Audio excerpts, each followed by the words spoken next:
pleasure having you with us. As you can see, we are again here at the London Muslim Mosque at the gym of the school. Yeah. And with us we have Jordana. Jordana, welcome to our show. Oh, thank you. Thank you for being here with us and enjoying the fun-filled day here with the families. Okay, Jordana. Our viewers, normally they see there's a bazaar, there's events like this normally happening at the mosque. Yeah. But the question is, what is all those events about? What are those? Well, basically we are the social committee of London Muslim Mosque, and our goal is to involve the community, different communities in London, to come out here in the masjid to have either a food festivities, or they can buy stuff, they can sell stuff, or they can experience, or they can try different cuisines of the different kitchens of the world. This is the annual bazaar that we do. That's when the vendors come, they book their tables with us, and they sell their merchandise, or they sell their services, or they sell the food. Okay. So this, well, it is kind of a fundraiser for the masjid, but the vendors, when they come in, they only pay the flat price for the table. Okay. They rent the table, and then they sell their things, and that is there for them The to goods, take home. yeah. Yes, yeah. And as you can see right now, you can see on screen, there's clothing, there's different everything, food, clothing, toys, services, or like and anybody can come in, and because when we advertise that it's open for people to come in, register with us, and book their tables. And you won't believe it that usually most of the time we are just like house full. Like the moment we get it out and open that we want to have this bazaar, people just come in pouring down, and then they just book their tables. Okay, and who can participate? Anybody from the community? Anybody from the community can participate, yes, yeah, as long as they meet the deadline, they register with us on time, yes, they can participate, yes. So it doesn't have to be a Muslim person? I would say yes, it doesn't have to be a Muslim, but again, there are certain products or certain things that for sure, based on our, the limitations of our faith, we cannot sell it, or we cannot advertise it. Yeah. Absolutely. Yeah. So there you go. Once again, the London Muslim Mosque is open to all the community. This is a great event, and by the way, if you have an experience sharing with the Muslim community, this is a great opportunity to come here and see what it's all about. Yes. Thank you. Thank you for being here with us, and I'm sure if you have not seen other tables or other vendors, go ahead and experience yourself. Thank you very much. We're gonna go. So thank you very much, Jordana. Thank you. We're gonna go for a small break. When we come back, we're gonna go to a few tables, and we're gonna talk to them to explain us a little bit of the fashion, and there's a lady who's going to tell us about how you wear a hijab, how you put a hijab on. Okay, great. So yeah, interesting thing for you. Hi, how are you?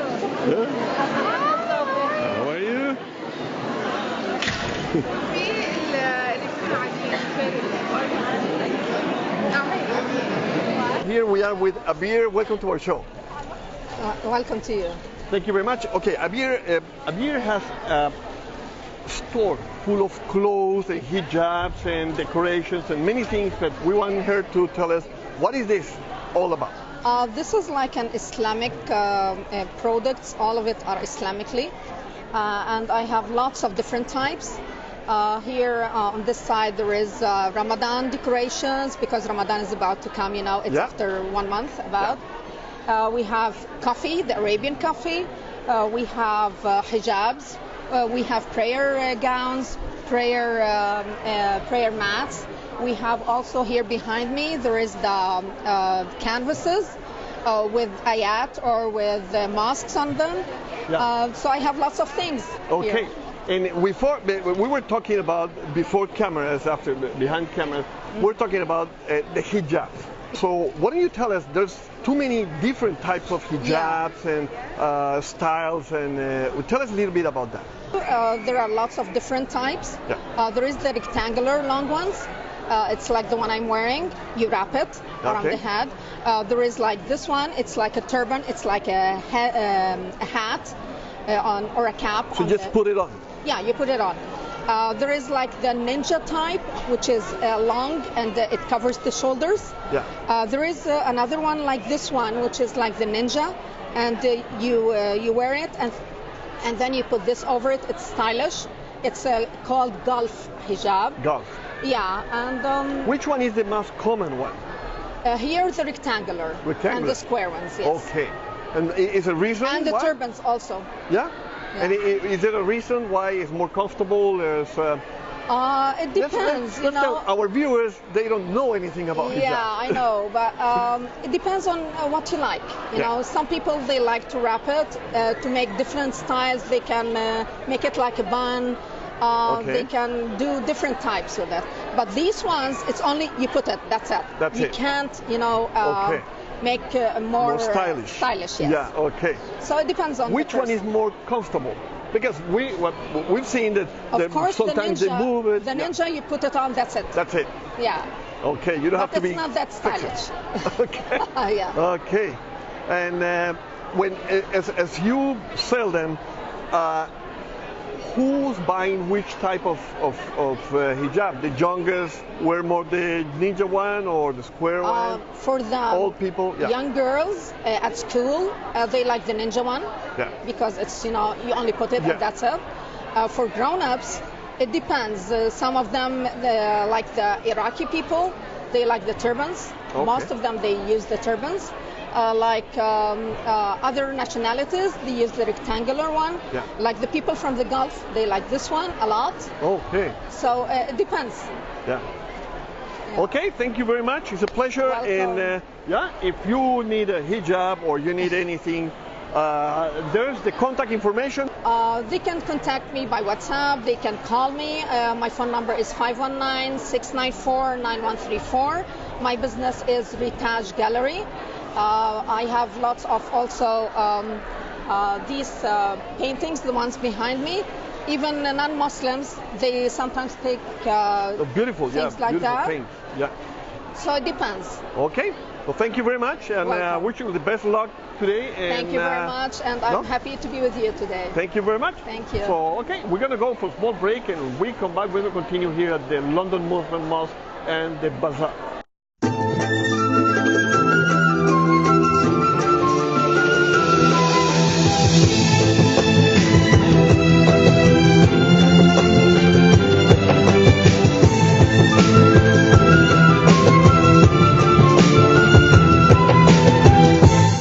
We are here at the London Muslim Mosque, and this is how's the name of the event?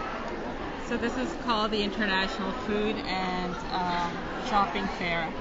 It's kind of the bazaar, the internal bazaar of the mosque. Yes. So this happens twice in a year. There's the Multicultural Food Bazaar that happens later in the year, and then earlier on in the year is this fair, which is food and goods and services. So we have lots of booths here featuring lots of different types of multicultural foods, multicultural items for sale, decorative items, clothing items, Yeah. lots of different types of things. And we also have some tables that feature services. And lots of people. And lots of people. Yes, definitely. People look forward to this. Yeah, this is very Yeah. interesting. The parking lot is full, and it's been only an hour and a half since it started. Ziba, what do you tell us? What is going on at the mosque right now?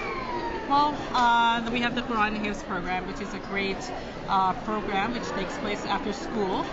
The mosque is a continuous flurry of activities. We have lots of things going on. Starting in January, we had an event to commemorate, sadly, what happened in Quebec City. So January 29th was the commemoration, and we held a screening at the mosque here. February was Black History Month. We featured an open house, with lots of information on the contributions throughout Black history that are happening here, such as dinners and brunches. And workshop. Yes. How can people? There's a lot of activity going on here at the mosque, and how can people be involved? I know there's lots of people that are not coming to the mosque, Muslim, that are not coming to the mosque for any reason, but they would like to know what is going on. How can they be in touch or get involved somehow with the events? Okay. Anytime anybody needs any kind of information pertaining to any upcoming social events, educational services, or religious services, they can contact the mosque. They can email secretary@londonmosque.ca, and through that email they will be guided, to the committee heads and so forth. So secretary@londonmosque.ca. Okay, that's the best right way to now contact the mosque. going on the screen. Yeah. Okay. And if somebody wants to participate on the events, to know which event is coming, Yes. where they can go. Okay. So our Facebook page, we have a very active Facebook page. Okay. And all they need to do is search London Muslim Mosque on Facebook, and they'll be connected to the page. And any kind of event that's coming up, it's loaded up, it's posted. Okay, perfect. So feel free to do that, and they can also visit the website londonmosque.ca, and they can subscribe to our newsletter. And then also they'll be updated as to what's happening. Okay, thank you very much, Ziba. Thank and you. As you know, once again, London Muslim Mosque, that's the name you have to find out. It's right now in your screens. Like the page, follow the mosque, and you're going to find out how active is the Muslim community here in London. Not only within Muslims, with the whole community. Yes. Because you're participating everywhere, no? Oh, definitely. The mosque is always open for anybody and visitors. Anytime you're interested in stopping by or visiting the mosque or getting a tour, just email secretary@londonmosque.ca, and you'll be set up and you'll be provided with an appointment to conduct a tour of the mosque. Nice. And all our events are open to the public. We're happy and we welcome people of all faiths, non-faiths, everybody that's Nice. out there. So there you go. Don't miss the opportunity to know these beautiful people. So Ziba, once again, thank you very much. Thank you, Jorge. We'll be in touch soon. And okay, we're gonna go for a small break. And before we go, here's the contact information for the London Muslim Mosque. We'll be back in one moment.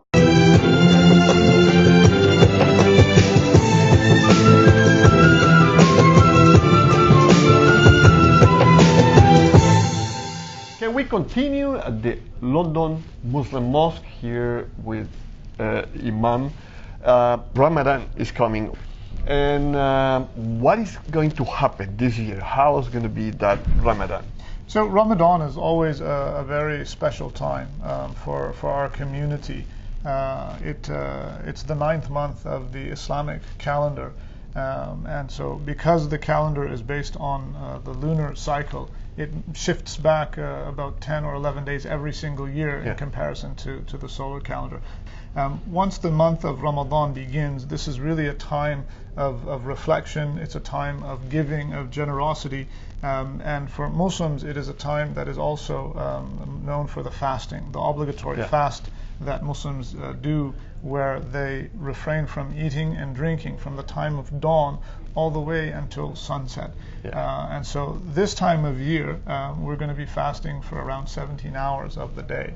And of course there are a lot of meanings, spiritual meanings behind the fasting. And so when we perform the fast, it's a type of purification for both physically, the body, as well as spiritually. And that we always seek to increase in our good deeds and seeking the rewards from God Almighty.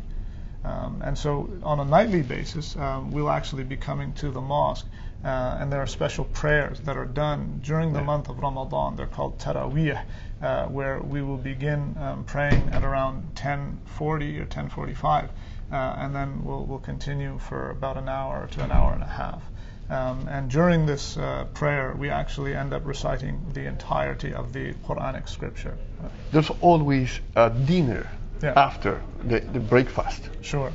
Breaking the fast. Exactly. So, well, that's where it comes from. Exactly. The word breaking fast, breakfast, it comes from to break so the it's fast. not a breakfast, no, it's a breaking the fast. That's right. So it's always a dinner after in Yeah, so I mean, one of the activities that we have here at the mosque is that we actually have a nightly breaking of the fast, that's open to the community, to those who are fasting. Sometimes we'll have students who will come in, or single families or whatnot, that will come in and share a meal at the mosque. Yeah. And so the breaking of the fast happens at sunset, which now this time of year will be around 9 o'clock. Long day. Yeah, exactly. It's a long day. But really the rewards and the fruits from the fast are actually quite vast and immense. So that we get a sense of spiritual accomplishment, and that we're grateful to God, because really at the end it's all about showing gratitude to God Almighty. And so we're grateful for the giving us the capacity to be able to perform the fast, and then also grateful for the food that we break our fast on at the end of the day. Normally, every year there is a dinner breaking the fast, or there's a group of, let's say, well-known people from London, celebrities. So sometimes they join Yeah. a breakfast, a day of fasting. So this is when we actually have the annual fundraising dinner for the London Muslim Mosque. Oh, okay. And that is something that happens. Last year it happened at the London Convention Centre, where we had an attendance of around 1,500 people, including a number of dignitaries and politicians and whatnot. So they fast that day. Yeah. Well, I mean, sometimes some of the politicians or dignitaries who are not Muslim, they challenge themselves, and they'll actually take on the fast and perform the fast by not eating and drinking for the entire day, from dawn all the way until sunset. What comments have you had about these people? They're not Muslim and fasting one day, or even I know students that have been fasting for 1 week of Ramadan. They get a sense of what what it's like to actually go through a period of hunger and thirst, and it's actually conducive to reflection. It's conducive to allowing people to enter into a state of reflection, that when they feel the hunger, when they feel the thirst, then they're able to acknowledge the blessings that they do have. When because a lot of times we take things for granted. We go Most home of the time. and we have food that's readily available. Cold water, you just turn on the tap, and you get your glass of cold water that is drinkable. This is not the case with the vast majority of people on this earth. No. They don't have those privileges. They don't have those blessings. And so when those things are, a person feels the hunger and the thirst, then that's also a reason to get a sense of empathy for those who are less fortunate, and the poor, and that provides an impetus to want to help them out. And so this is one of the ideas behind the fasting, is that when we feel how it is that poor people are, then it provides us with that impetus to want to be able to serve and to help them out, and to provide something even as small as a meal for them. To understand what the reality is for too many people. That's right, exactly. So I want to challenge you. Would you like to be one day fasting in Ramadan with the Muslim community? It would be nice to join them and go into all this process to understand too many things that we, as Imam says, and we all know, we get for granted. Imam, thank you very much. It's a pleasure having you in our show. It's a pleasure having the Imam telling us all these things that are really deep and really important for us to probably. It's a kind of a shaking for. It's my pleasure. It's my pleasure. Thank you for having me.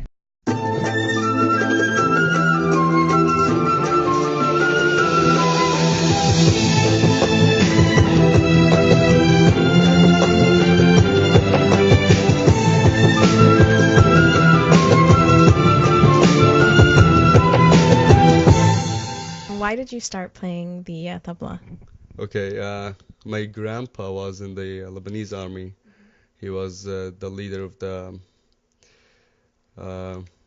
band, and my dad plays the oud.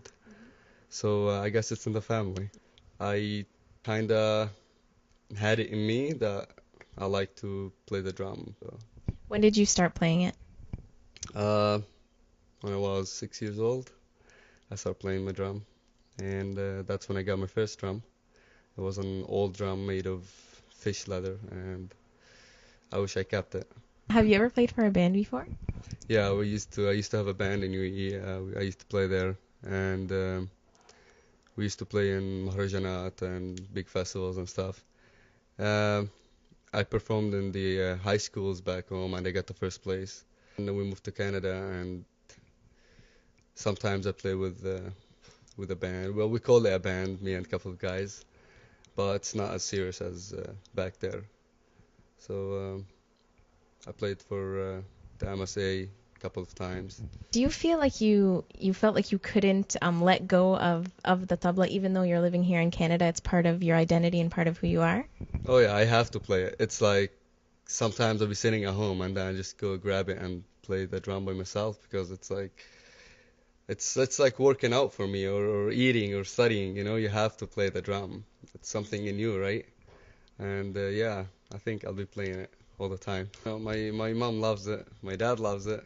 My brother gets annoying. My twin brother, I have a twin brother. He gets annoying sometimes. I'm trying to teach my young brother now. He's 9 years old. Trying to teach him how to play the drum. So I'll be teaching my children too. Okay, so what are the basics? Like, how do you start out? What's the basic technique to start playing the tabla? Okay, there's three things. Yeah. One of them is called dum. Okay. Second one is called tak, and it sounds like that. And the other one is sak. It's like that. Okay. So you put all this together, and you get a rhythm, right? So you want to hear something called a baladi, and it's.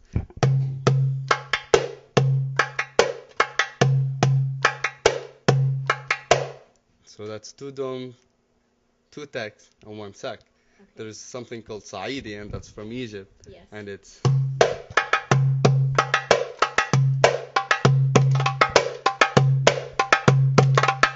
So that's one dom, one sak, two tak. So you just keep switching them. So that's what's all about, right? Mm-hmm. And this one is called Ma'soom.